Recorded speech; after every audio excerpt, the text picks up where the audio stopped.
ಲಕ್ಷ್ಮೀ ರಹಸ್ಯ ಮಹಾಸಾಧನ ಅನ್ನುವಂತ ಕಾರ್ಯಕ್ರಮವನ್ನು, ಮತ್ತು ಇದು ಕೂಡ ಮೊಟ್ಟ ಮೊದಲನೇದು ಈ ರೀತಿ ವರ್ಕ್ಶಾಪ್ ರೀತಿ. ಅಲ್ಲಿ ಒಂದು ಬೀಜಾಕ್ಷರದ ಉಪದೇಶ, ಲಕ್ಷ್ಮಿಗೆ ಸಂಬಂಧಪಟ್ಟಂತಹ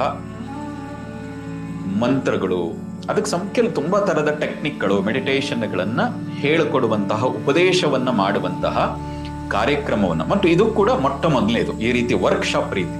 ಆಗ ಕರೆದು ಉಪದೇಶ ಕೊಟ್ಬಿಡ್ತಾ ಇತ್ತು 10 ವರ್ಷಗಳ ಹಿಂದೆ.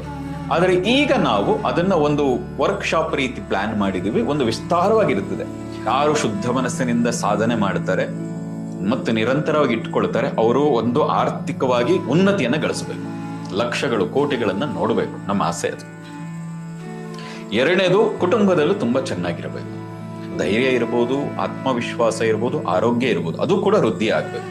ಜೀವನದಲ್ಲಿ ಉನ್ನತಿ ಪಡಿಬೇಕು ಅಂತ ಯಾರ್ಯಾರಿಗಿದೆ, ವಿಶೇಷವಾಗಿ ನನ್ನ ಸಲಹೆ ಏನಂದ್ರೆ, ದಂಪತಿಗಳ ಸಮೇತ ಭಾಗಿಯಾಗಿ, ಗಂಡ ಹೆಂಡತಿ ಒಟ್ಟಿಗೆ ಭಾಗಿಯಾಗಿ. ಯಾಕೆಂದ್ರೆ ಗಂಡ ಸಾಧನೆ ಮಾಡ್ತಾ ಇದ್ದು ಹೆಂಡತಿಗೆ ಅರ್ಥ ಆಗದೆ ಇದ್ರು ಕಷ್ಟ ಆಗ್ಬಹುದು, ಹೆಂಡತಿ ಸಾಧನೆ ಮಾಡ್ತಾ ಇದ್ದು ಗಂಡನಿಗೆ ಅರ್ಥ ಆಗದೆ ಇದ್ರು ಕಷ್ಟ ಆಗ್ಬಹುದು. ಹಾಗಾಗಿ ನನಗನ್ಸೋದು ದಂಪತಿಗಳ ಸಮೇತ ಸಾಧ್ಯವಾದ್ರೆ ಆ ಲಕ್ಷ್ಮೀ ಸಾಧನೆಗೆ ಅಟೆಂಡ್ ಆಗೋದು ಸೂಕ್ತ.